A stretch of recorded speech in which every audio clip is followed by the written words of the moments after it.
All right, gentlemen. Well, the day started one way, and it has taken a left turn or a right turn, I guess, depending on what side of the coin that you're on. But Seth Levit here with OJ McDuffie and the award-winning columnist from the Sun-Sentinel, Dave Hyde. We had to bring you on, Dave, because it's conversations I know you and I have had ad nauseum for quite some time. But what a turn of events from the Miami Dolphins having their second straight losing season, 7-10. Mike McDaniel's end of the year press conference or post game press conference, and then his press conference the following day at 4 p.m. on Black Monday sounded like a man who was disappointed in the performance, but confident, prepared to go to work. I'm the coach of this team until I'm told otherwise. Even before that, some of the decisions that were made, a lot of people felt that he had to have the confidence that he would be able to maintain his job when he went to a 7th-round pick as a rookie starter, benching Tua Tagovailoa. And lo and behold, things start to change across the entire National Football League landscape when the Ravens part ways with John Harbaugh. What are your initial thoughts when you saw that statement from the Miami Dolphins that Stephen Ross, unlike the statement a year ago, this statement was, "We have relieved Mike McDaniel of his duties"? Yeah, I think the foreshadowing was when the Dolphins spent weeks compiling a list of general manager candidates that they were going to interview, and they released it on Monday. A lot of thought went into that, no doubt. And then right around the time the news of Harbaugh being fired from Baltimore broke, they announced another candidate who's the LA Chargers assistant general manager who Chad worked Alexander. with Harbaugh. And it was like they're sending up a signal that, hey, we're interested. This is the organization you can build if you come here. So you're always surprised when someone's fired, and who didn't like Mike? Who didn't root for Mike's quirky side and his unfootball coach football ways? But ultimately, when the Dolphins cleaned out their general manager, needed a new quarterback, I think with Harbaugh available, I'm assuming we'll find out coming up, but I'm assuming that they decided to make it a clean sweep. Dave, you're a guy that's obviously respected, in the know down here, got a lot of resources down here.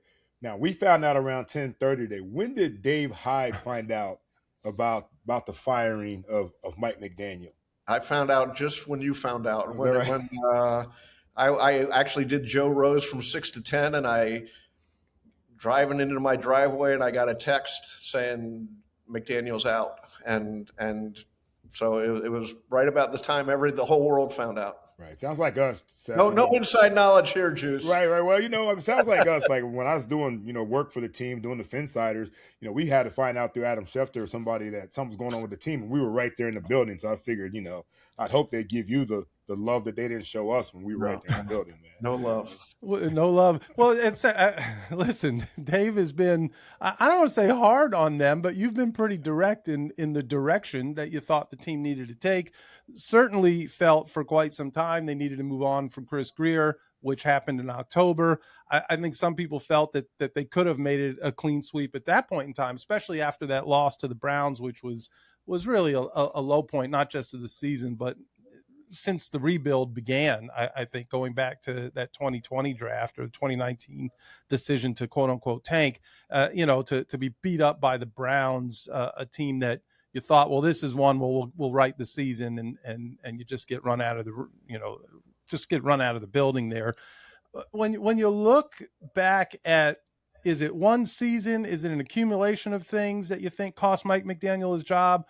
Or do you think it truly is the availability of a coach with the resume of John Harbaugh? Yeah, I think it's D, all the above. I think the accumulation of, above anything else, 35-35 record. Okay, it was mediocre and diminishing each year, just a little, but diminishing. You throw in, I always thought Mike was learning how to be a head coach, and the question would be, if you're going to keep him, you had decided he has learned how to be a head coach, right? And what would you base that on? From what they were saying, 5-3 record over the last half of the season would be the basis. Okay, that's not a lot, right. But he was harder this year than previous years on discipline. That doesn't mean he was hard, but he was harder. But ultimately, I think, look, they talked to a lot of general manager candidates, and we won't know what they said, what they told them about Mike.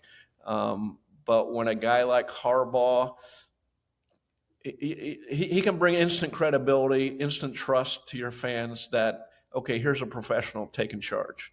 It doesn't mean he's going to win. It doesn't mean you're going to get over New England and Buffalo in the next 5 years. But at least you can trust that a professional football guy is running the show. Yeah, Dave, that's a great point right there. And, like you said, there's no guarantees we'll get Harbaugh, but we've had so many first-time guys as head coach. We've seen how that's worked out for us. It hasn't, honestly. You think an established guy like Harbaugh, I don't know who else we can even consider other than a Harbaugh or something were to happen down the line. You need somebody. I was telling Seth, and I'm not a fan of this guy, but I think we need a Jimmy Johnson type guy to come in and change the culture of what was created in that locker room. Seemed like it was Club Med to me at first. What I mean? It was really, really nice and plush and, real easy and convenient for guys. Do they need to go extreme opposite of that with a veteran coach right now? That's the way to go, right? I mean, look, when they had Brian Flores and his iron fist ways, they bring in Mike McDaniel, and it was, I called it a culture of comfort. He wanted to make everybody happy, make sure everybody was paid, even overpaid, right. When they didn't have to do it. And then that led to, you saw with Jalen Ramsey and Tyreek Hill not showing up on time to practice. And so he got run over by players because he was too nice. The first-time coach, veteran coach, what it comes down to? I always say it just comes down to the guy. There's a million ways up the mountain, but you got to get the right guy to take you there. You look at Chicago, Ben Johnson looks to be the right guy there. First time, Sean McVay when he went to the Rams. And meanwhile, you got a guy like Andy Reid, ditched by Philadelphia, goes to Kansas City, and they're in the Super Bowl. This is the first year, it seems like, in 3 generations they're not in the Super Bowl. Right. So that's whoever the Dolphins need the right guy, right. and they haven't been able to find it in Steve Ross's time. No, it's been far too long for sure. You said something interesting when you were talking about the general manager interviews and general manager search and just probably what they would say about somebody like a Harbaugh being available. But I wonder, in general, those conversations that are being had, I can't fathom that the question about Mike McDaniel wouldn't be asked, right? Yeah. If you're sitting there and you're interviewing a general manager, what do you think about what we have? What do you think about, everyone said you can't force, you're not going to get a real candidate, a candidate worth, his weight in salt if you're forcing the coach upon him. We heard about the Dennis Hickey situation and everything else. And so if they at least asked the question, which is why you had all these different people involved, what do you think of Mike McDaniel?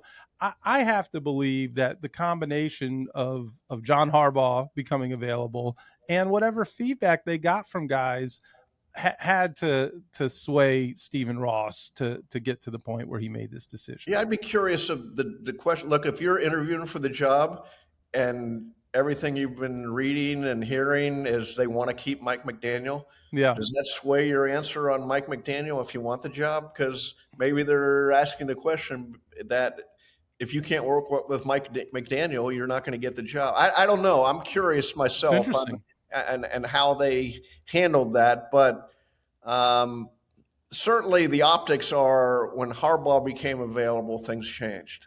We'll see how it plays out now. Does Steve Ross and Harbaugh, can they work out a deal? Can Steve Ross close the deal? You're talking a lot of money Steve Ross is paying out here. Yeah. $99 million for Tua, reportedly $19 million for Mike. Who knows what for the rest of the coaching staff. It made me feel a little less badly right now with that number. Yeah. I mean, you always feel bad when someone's fired. Let's face it. It's not a good day, but that certainly has to ease any pain. Dave, and when talking about GMs, they whatever they're interviewing, and if they feel like a certain way about Mike, I think that at some point the GM kind of has, an upper hand at times when they can want to work with somebody. Now, if you get a guy like John Harbaugh, I think John Harbaugh would have more of the control over who the GM might Who be. the GM is. I think it goes the other way when it comes to a guy like John Harbaugh, right? I think if you're let's start here. If you're Steve Ross and you're hiring John Harbaugh, you're just sliding the keys of the franchise over to him and saying, you build an organization, okay? Because that's how you're going to get them. I mean, that's right. Especially you're competing with 9 other teams or whatever it might be. What can the Dolphins offer? Well, money, obviously, and then the chance to build an organization. And it's a challenging and Coconut build. Grove, Dave, apparently is what. It's a challenging build that if it's Harbaugh or anybody else, whoever's stepping in, it's we're back to the full rebuild here. So that brings me to my next question. And you mentioned Tua and the money that's owed to Tua. There's the assumption that Tua's gone. His final days are here. We heard the quote from, I guess, Barry and whoever the other writers were there that approached him on that locker cleanout day. What do you think about a fresh start? And he said that'd be dope. A fresh start. You're going to have a fresh start here in Miami. Everybody's got a fresh start. So the question becomes, again, with the general manager, hey, well, what do you think about Tua? How would you handle this situation that we owe this guy $90-something million, and what's your assessment? And so I would ask those questions if I were one of the 17 people that was in on those general manager interviews. So I wonder what has been said there, and whoever ends up becoming the head coach, whether it's Harbaugh or somebody else, what they feel about Tua Tagovailoa, and is there still a spot for him on this roster?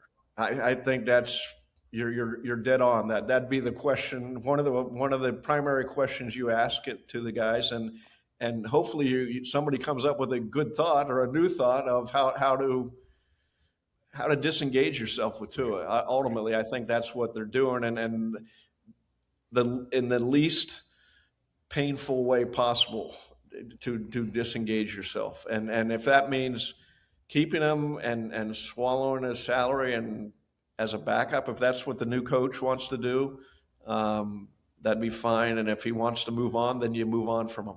But a new coach, and Juice, you tell me, from the player's perspective, being benched by your current coach and the coach that elevated you and the coach that showed you the 700 plays and the coach that got you paid the $200 million and little birdie told me and all these things, being benched by him has to hurt more and feel differently than a new coach coming in and saying, if you're going to start, you're going to have to earn it, right? I'm guessing. Yeah, for me, for sure. I mean, and also, when you think about it, 4 years ago, that had to be a prerequisite for being the head coach for the Miami Dolphins. Can you work with Tua? Now, new coach, that's no longer the situation. One being benched, the many skills and everything like that. So I don't think anybody has come in here and say that they have to work with Tua anymore, because that ship has sailed for the Miami Dolphins. Look, the last 3 games he didn't start. He was third string quarterback, maybe 4 with the new guy we brought in. No, but Cam Miller, right? Yeah. So I'm just saying. So now that was a whole different story. Then now new guy didn't have to worry about what Mike had to do. Mike had to convince, I think Stephen Ross said he could rehabilitate Tua Tagovailoa, and he did that for a little bit of a spell. So I think coming in, everybody, like you talk about, Seth.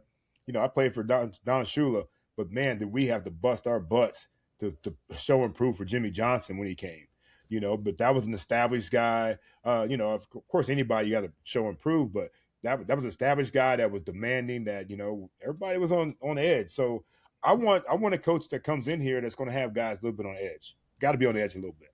Yeah. The other thing you have to consider is Mike made his whole offense revolve around what Tua could do. Right. And obviously with Tyreek and Jalen Waddle's speed, that became the focal point. Is a new coach as willing to say, I'm going to base I hope not. I hope not, or they got the wrong guy. I hope not. I mean, we've seen the limit. Tua's told you the limitations.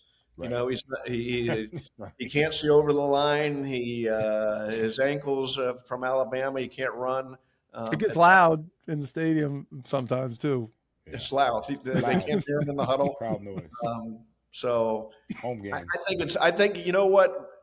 Make a fresh cut would be my idea. But because of so much money is owed to it, I agree with you, Seth, that it's going to be up to the new coach to do whatever you want.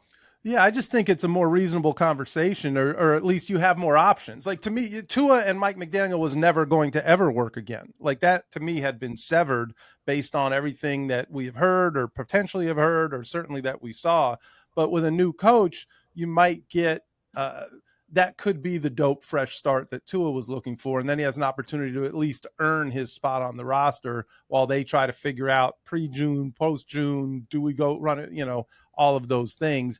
And I think that his feelings would have to be a little less hurt if he didn't earn it from this coach, as opposed to being demoted from the guy that had built you up higher than anybody else. I'd look at it a different way, that Mike McDaniel built Tua, invested his career in him, but with the second contract, it was going to give him every single opportunity to succeed. And if he can't make it with Mike McDaniel here, how is he going to make it with somebody who isn't going to be as loving? But we'll see. We'll see how it plays Maybe out. that's what he needed, is what I'm saying. And so who knows? knows? I get.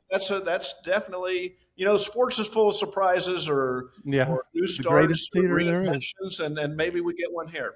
Yeah. Well, I mean, honestly, Tua's going to have another decade in the league, I think, no matter what.